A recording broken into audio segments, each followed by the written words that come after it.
ग्वालियर में nursing colleges में फर्जीवाड़े की सीबीआई जांच पर सियासत हो रही है। कमलनाथ ने सरकार पर हमला बोला। एमपी में व्यापम की तरह घोटाले, हर योजना में भ्रष्टाचार है, हर काम में फर्जीवाड़ा हो रहा है, ये उनका कहना है। दोषियों पर आखिर कार्रवाई कब होगी, भ्रष्टाचारी कब कढ़ेंगे, ये उन्होंने कहा। हाईकोर्ट की ग्वालियर बेंच ने सीबीआई को सौंपी है फर्जीवाड़े की जांच और इस पर कमलनाथ का ये ट्वीट हम आपको दिखा रहे हैं। ग्वालियर के नर्सिंग कॉलेजेस में फर्जीवाड़े का मामला और इस पूरे मामले में सीबीआई जांच पर चिकित्सा शिक्षा मंत्री का बयान सामने आया। 35 नर्सिंग कॉलेजेस को कांग्रेस की सरकार में मान्यता मिली थी। जब कमलनाथ मुख्यमंत्री थे तभी नर्सिंग कॉलेजेस को मान्यता दी गई थी। कोर्ट के निर्देश के अनुसार होगी जांच, ये चिकित्सा शिक्षा मंत्री की ओर से बयान सामने आया। 35 नर्सिंग कॉलेजों की सीबीआई जांच होगी। चिकित्सा शिक्षा मंत्री हमारे साथ मौजूद हैं। सर, 35 ऐसे कॉलेज जिनकी सीबीआई जांच, माननीय हाई कोर्ट ने निर्देशित किया है कि वो 35 मेडिकल कॉलेज जो कांग्रेस की सरकार के समय जिनको मान्यता दी गई है 2019-20 में, जिस समय कांग्रेस की सरकार थी, कमलनाथ जी मुख्यमंत्री थे और विजय लक्ष्मी साधो जी चिकित्सा शिक्षा मंत्री थी, उस समय के जो नर्सिंग कॉलेज है उनकी सीबीआई जांच होगी। जो उन्होंने आदेश दिया उसका पालन होगा। ये नर्सिंग कॉलेज कहाँ हैं अधिकतर? देखिए, अलग अलग स्थान पर है, खासकर ग्वालियर चंबल संभाग के, पर ये सब वही नर्सिंग कॉलेज है जो कांग्रेस की सरकार के समय के। क्या गड़बड़ियां मिली सर यहाँ पर? अब वो तो माननीय हाईकोर्ट ने उसी की जांच की बात की है। देखिए, 35 जो नर्सिंग कॉलेज हैं उनकी जांच सीबीआई करेगी और ये कॉलेज कांग्रेस के शासन के काल में इन्हें मान्यता मिली थी। और विश्वास सारंग चिकित्सा शिक्षा मंत्री, उन्होंने कहा है कि निश्चित तौर पर उन सभी बिंदुओं पर जांच की जाएगी जो निर्देश हाई कोर्ट ने दिए हैं। नंदन विश्वास के साथ आकाश द्विवेदी, जी मीडिया, भोपाल।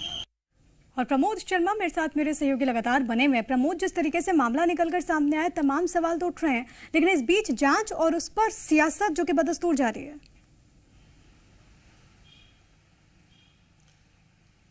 देखिए, सवाल उठना लाजमी भी है क्योंकि ये कॉलेज इस मान्यता देखिए इसलिए खोले जाते हैं कि बेहतर भविष्य का निर्माण हो, लेकिन जिनकी नींव भी फर्जीवाड़े पर रखी गई हो, इसके लिए देखिए गुनहगारों पर कार्रवाई होना चाहिए और उससे चिन्हित होना बेहद जरूरी है।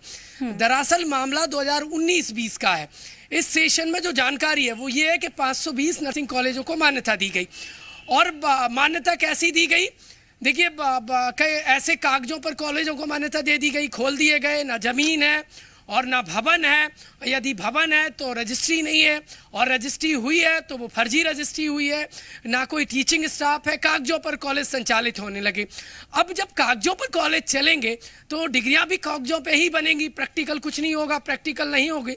तो नर्सिंग सीधा देखिए, जो मनुष्य है उसके स्वास्थ्य से जुड़ा हुआ कोर्स होता है, इलाज से जुड़ा हुआ कोर्स होता है। यदि वो फर्जी डिग्रियां दी जाएंगी तो यकीन मानिए लोगों की जान से खिलवाड़ है। और अब इस मामले को लेकर जो हाई कोर्ट है, हाई कोर्ट की ब्रांच ने देखिए 35 ऐसे कॉलेज हैं जिनकी जांच के आदेश दिए हैं। ये ग्वालियर चंबल के, कोई पहली बार नहीं है कि नर्सिंग फर्जीवाड़ा ग्वालियर चंबल में आए हो। वहाँ की परंपरा रही है, वहाँ पर नर्सिंग एग्जाम हो तो फर्जीवाड़ा नजर आता है, आगे रजिस्टर रखकर नकल चलती है, कभी स्टाफ का फर्जीवाड़ा तो कभी भवन नहीं है। देखिए, कॉलेज कागजों में चलने लगते हैं तो बड़ा सवाल है। देखिए, जो फर्जीवाड़ा आया है तो सियासत भी होने लगी है। पूर्व सीएम कमलनाथ ने कहा कि व्यापम से बड़ा नर्सिंग फर्जीवाड़ा है, कब चिन्हित किया जाएगा?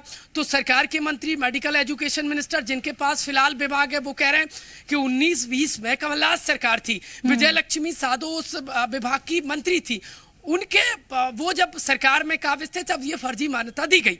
और ये भी कहा है कि जो हाईकोर्ट का निर्देश है उस निर्देश अनुसार जांच होगी। लेकिन जांच कब होगी, जांच कब पूरी हो पाएगी? ये हाईकोर्ट ने निर्देश दिए हैं कि सीबीआई 3 माह में पूरी जांच करे। अगली सुनवाई इस मामले को लेकर 5 जनवरी 2023 को है, यानी लगभग 3 माह बाद। देखिए, सवाल तो ये खड़ा होने लगा है कि आखिरकार फर्जी मान्यता क्यों दी जा रही है? देखिए, शिक्षा के जो मंदिर होते हैं वहाँ बेहतर भविष्य का निर्माण होता है, अंधकार की तरफ क्यों धकेला जा रहा है? सारे हैं, जवाब का इंतजार है। जब की रिपोर्ट सामने आएगी, दूध का दूध और पानी का पानी हो जाएगा। बहुत धन्यवाद आपका प्रमोद, तमाम बातचीत और जानकारी हम तक पहुंचाने के लिए। खबरों में बने रहने के लिए आप हमारे फेसबुक, ट्विटर और इंस्टाग्राम पेज को फॉलो कर सकते हैं। लेटेस्ट अपडेट के लिए आप हमारे यूट्यूब पेज को सब्सक्राइब भी कर सकते हैं। और हाँ, बेल आइकन पर क्लिक करना न भूलें।